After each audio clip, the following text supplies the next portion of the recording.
नमस्कार, मैं हूं हेमंत पांडे और आप देख रहे हैं भारत की टॉप लीडिंग मैगजीन शेष प्रश्न का डिजिटल मंच। और चुनावी यात्रा हमारी जारी है। हम हैं बागेश्वर विधानसभा में और बागेश्वर विधानसभा में उपचुनाव हो रहे हैं। तो यहाँ पर लगातार हम पिछले दिनों से कवरेज कर रहे हैं। यहाँ पे जो इस समय कांटे की टक्कर है वो है बीजेपी और कांग्रेस के बीच। और हमारे साथ यहाँ पे बीजेपी के बागेश्वर विधानसभा से लगा हुआ एक दूसरी विधानसभा है कपकोट, उसके विधायक सुरेश गढ़िया जी हैं। सबसे पहले आपका शेष प्रश्न के डिजिटल मंच पर बहुत बहुत स्वागत है। नमस्कार, आपका बहुत बहुत धन्यवाद। गढ़िया जी, पिछले कई दिनों से आप यहाँ पर प्रचार कर रहे हैं, आपको कमान सौंपी गई प्रचार की, और आप एक युवा लीडर हैं और आपका नाम भी काफ़ी बड़ा है यहाँ पे। तो आपको क्या लग रहा है इस चुनाव प्रचार के दौरान कि आपकी कैंपेनिंग कांग्रेस पर कितनी हावी प्रभावी है? जिस दिन से आचार संहिता लगी है उसी दिन से हमने चुनाव का आगाज़ इस उपचुनाव का कर दिया था। और जैसे हम इस बागेश्वर के चुनाव को देख रहे हैं तो हर मतदाता, हमारे बुजुर्ग, मातृशक्ति, पूर्व सैनिक और जितने भी लोग बागेश्वर में निवास करते हैं तो सब लोग भली भांति जानते हैं कि केंद्र में भारतीय जनता पार्टी की सरकार है, उत्तराखंड के अंदर भारतीय जनता पार्टी की सरकार है और बागेश्वर में भी भारतीय जनता पार्टी की सरकार होनी चाहिए। इसके निमित्त उन्होंने चंदन राम दास जी को चौथी बार विधायक बनाने का काम किया था। तो दुर्भाग्यवश चंदन राम दास जी अकाल मृत्यु से इसमें उपचुनाव हो रहा है। तो देश के यशस्वी प्रधानमंत्री जी जिस तरह देश को आगे बढ़ाने के लिए लगातार प्रयास कर रहे हैं, वैसे ही हमारे उत्तराखंड के युवा मुख्यमंत्री माननीय पुष्कर सिंह धामी जी लगातार पूरे उत्तराखंड को आगे बढ़ाने के साथ पहाड़ को विशेष रुचि के साथ आगे बढ़ाना चाहते हैं, जिससे उनके बनने के बाद बहुत सारे काम बागेश्वर ज़िले के अंदर हुए हैं। तो उनकी लोकप्रियता को देखते हुए, उन कामों की गति को देखते हुए यहाँ का आम जनमानस भारतीय जनता पार्टी को वोट देने के लिए तैयार है। जो कांग्रेस के कैंडिडेट हैं इस समय यहाँ पर, वो आम आदमी पार्टी से कांग्रेस में आए हैं। तो क्या आपको लगता है कि एक ऐसा व्यक्ति जो किसी पहले दूसरे पार्टी में था, जब विधानसभा चुनाव थे यहाँ पर तो तब उन्होंने आम आदमी पार्टी से चुनाव लड़ा था, अब कांग्रेस में आ जाना, फिर चुनाव लड़ना, ये दल बदल की जो राजनीति है, ये क्या जनता के लिए उचित है? आप एक राजनीतिज्ञ हैं, जनता का भी सवाल होता है कि ये जो दल बदल की राजनीति होती है, क्या ये उचित होती है? चुनाव समीकरणों के आधार पर हर प्रत्याशी कोशिश करता है कि वो चुनाव को जीते, पर लेकिन कहीं दूसरे प्रत्याशियों ने भी सोचा होगा, वो पहले बहुजन समाज पार्टी से चुनाव लड़े, फिर उनको लगा कि वो बहुजन समाज पार्टी में भी हार गए, तो उनको लगा कि आप पार्टी की हवा चलने लगी, तो आम आदमी पार्टी से वो चुनाव लड़े, फिर वहाँ भी वो चुनाव हार गए। तो अब वो तीसरे विकल्प के रूप में उन्होंने कांग्रेस को चुना है। और पर मैं आपको कहना चाहता हूँ कि यहाँ पर Bharatiya Janata party clean sweep करेगी, क्योंकि यहाँ की जो जनता है वो भली भांति जानती है कि यहाँ का विकास अगर कोई कर सकता है तो पुष्कर धामी की सरकार कर सकती है, नरेंद्र भाई मोदी जी की सरकार कर सकती है। तो इसे लोगों का एक बड़ा विश्वास है। यहाँ पर प्लान बहुत ज़्यादा हो रहा है, बागेश्वर ज़िले से हल्द्वानी की तरफ हो रहा है, और गांव से या तो कपकोट में लोग रहने आ रहे हैं, या तो बागेश्वर में, या तो गरुड़ में, जो निचले स्तर के वो हैं। तो क्या इस प्लान को रोकने के लिए, जो असली पहाड़ हैं वो तो गांव से लगा हुआ है, तो उस प्लान को रोकने के लिए, उन युवाओं को इसी बागेश्वर में रोकने के लिए कोई प्लान है आपके पास?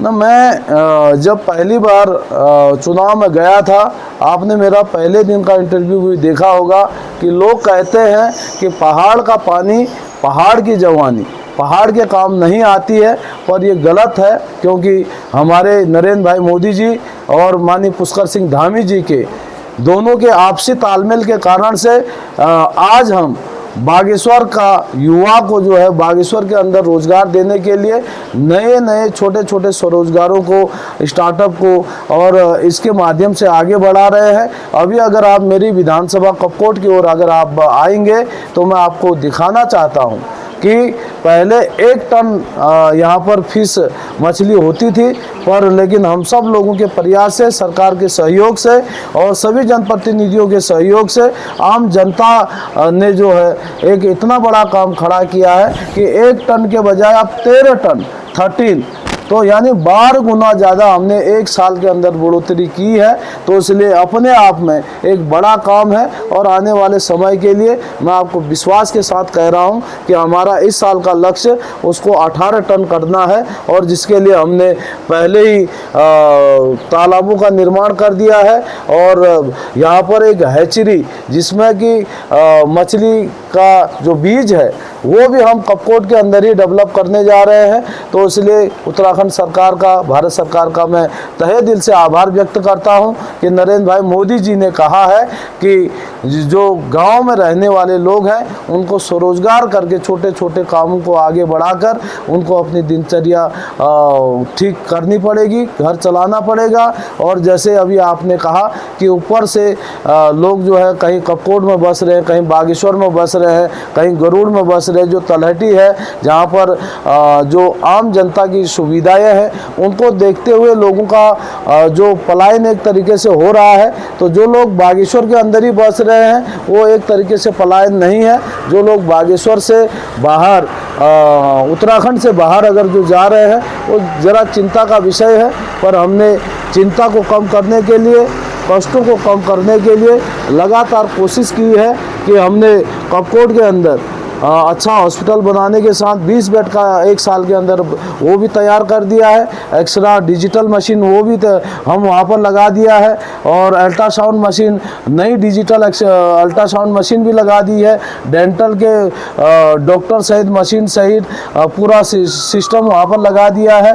तो एक तरीके से 1 साल के अंदर अगर आप देखेंगे तो मैंने एक पुस्तक भी छापी है, वो मैं आपको अभी भेंट करूँगा कि 1 साल में हमने जो जो काम कपकोट विधानसभा बागेश्वर जिले के लिए किया है वो प्रत्यक्ष रूप में आपको दिखाई देगा कि हम लगातार प्रयास में हैं। हमारी सरकार कोशिश कर रही है कि जितना रिवर साइड है, नदियों को भी बचाना है, उसका संरक्षण करना है, पर्यावरण को भी बचाते हुए लोगों को स्वरोजगार से जोड़ने के साथ हमने बहुत सारा काम कपकोट विधानसभा के लिए किया है। अगर मैं गिनती करूंगा तो सुबह से शाम हो जाएगी। तो इसलिए मैं आपसे विश्वास के साथ कहना चाहता हूं कि आज पहाड़ों के अंदर स्वरोजगार के लिए बहुत बड़ा काम है, और स्वरोजगार के साथ आदमी साफ़ सुथरी हवा में रहे, स्वच्छ पानी पिए और एक खुली आसमान के नीचे 100% ऑक्सीजन वाली सांसें ले सकता है। तो इसलिए हम सब लोगों को प्रयास करना है कि जो दिल्ली बॉम्बे भी रह रहे हैं, जहाँ तक भी मेरी आवाज़ जा रही है,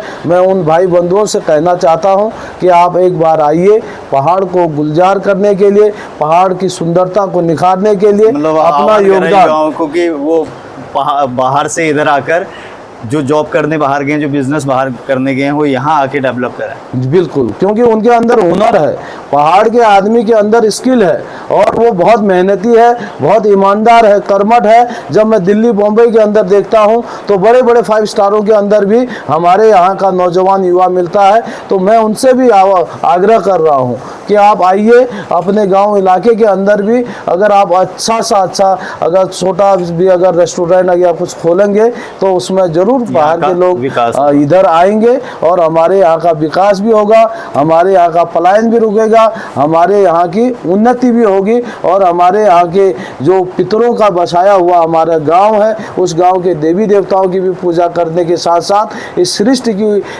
रचना में अपना योगदान के साथ पूरे भारत को सर्वांगीण विकास से जोड़ने का काम भी, उसमें सरकार का सहयोग भी होगा। आप उत्तराखंड विधानसभा के सबसे युवा विधायक हैं, आपका भविष्य भी बहुत लंबा है राजनीति में। आप विधायक से लेके प्रदेश की राजनीति से लेके मुझे लगता है कि आप देश को भी किसी दिन लीड करेंगे।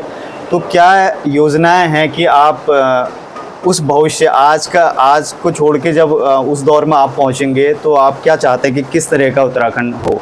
2030 का उत्तराखंड कैसा हो, 2040 का उत्तराखंड कैसा हो, 2050 का उत्तराखंड कैसा हो?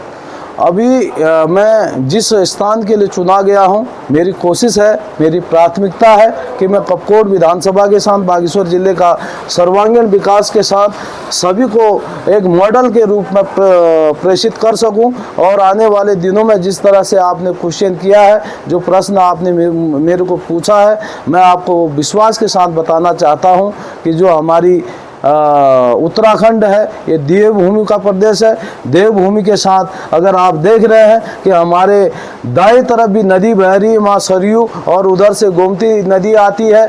और ये नदियाँ जो है हमको विरासत में प्रकृति से एक तरीके से बड़ा दान जो है हमको मिला हुआ है। और ये वरदान हमको किसी ने कहीं से ला के नहीं दिया है, ये प्रकृति ने स्वतः ही ये वरदान हमारे बागेश्वर की आम जनता को दिया है। तो उसके किनारे से, हम नदी के किनारे से खेतों की भी सिंचाई करते हैं, यहाँ पानी भी पीते हैं और इसको स्वच्छ भी करते हैं और इसकी सुंदरता को भी निहारते हैं। और इतना सुंदर दृश्य, जब मैं स्विट्जरलैंड भी गया था तो उससे भी कई सुंदर हमारा जो ये बागेश्वर है। अगर आप देखेंगे पिंडारी ग्लेशियर का वो क्षेत्र, कफनी ग्लेशियर, सुंदर ढूंगा का ग्लेशियर, मतलब जितने भी ग्लेशियर है, अगर आप मैक्सिमम ग्लेशियर देखेंगे तो कपकोट विधानसभा के सुदूरवर्ती गांव के अंदर, आप खाती से अंदर जब आप देखेंगे तो बहुत सुंदर नज़ारा आपको दिखने को मिलेगा। पर हमारे यहाँ जितने भी लोग यहाँ रहते हैं बहुत सुकून के साथ रहते हैं, बहुत ईमानदारी और कर्मठता के साथ अपना जीवन का यापन करते हैं। उत्तराखंड कैसा दिखते और 2030 का उत्तराखंड एक सशक्त उत्तराखंड होगा, जो पूरे भारत को दिशा देने वाला उत्तराखंड होगा। और यहाँ आप देख रहे हैं जितने भी हमारे वेद पुराण है, सारे वेद पुराणों के अंदर भी कहा गया है कि ये अगर भारत का अगर कहीं मस्तिष्क से अगर दिखता है आपको तो ये उत्तराखंड है। तो इसलिए उत्तराखंड ऐसी जननी है कि यहाँ से जितने भी लोग शिक्षा को लेकर, स्वास्थ्य को लेकर, जितने भी लोग आगे बढ़े हैं, तो सब लोगों ने भारत देश के लिए काम किया है। आने वाले दिनों में हमारी शिक्षा बेहतर हो, उसके लिए भी उत्तराखंड पुष्कर सिंह धामी जी की सरकार काम कर रही है। स्वास्थ्य को लेके भी हमने बहुत सारा काम किया है, बहुत सारा काम करना है। और स्पोर्ट्स को लेके सबसे ज़्यादा काम अगर कहीं हुआ है तो कपकोट विधानसभा के अंदर हुआ है। हम 7-8 नए स्टेडियम बनाने जा रहे हैं और जिसमें से 4 स्टेडियम बन भी चुके हैं जो मिनी स्टेडियम है, और 2 स्टेडियमों को हम इंडोर स्टेडियम और हर तरीके के खेल उसके अंदर हो, उसके लिए भी हमारा प्रयास जारी है, ताकि आने वाले दिनों में दूर अलग अलग प्रांतों के लोग हमारे इस क्षेत्र के अंदर आए और यहाँ से एक अच्छे खेल के साथ भारत का नाम रोशन करे। ऐसा हमारी कोशिश है। और आगे के दिनों के लिए हमारी जो मजबूत जो नीति है, उस नीति के आधार पर और जो उत्तराखंड है, आने वाले 2030-35 में उत्तराखंड एक सशक्त प्रदेश बनकर पूरे भारत के साथ साथ विश्व को भी एक दिशा दिखाने का काम करेगा। अब बात करते हैं चुनाव को लेके। कांग्रेस आरोप लगा रही है बागेश्वर विधानसभा में कि हमको प्रचार नहीं करने दिया जा रहा है, हमारे ऊपर दबाव बनाया जा रहा है। तो ये नार्गुम में कितना दम है, क्योंकि ये आरोप जनता तक पहुँचते हैं चुनाव में? ये खाली निराधार है। कल आप प्रत्यक्ष में देख रहे थे कि भारतीय जनता पार्टी की भी उन्होंने गाड़ी बंद की है। जहां कमियां रही हैं तो कमियों को चुनाव आयोग ने सख्ती से लिया है।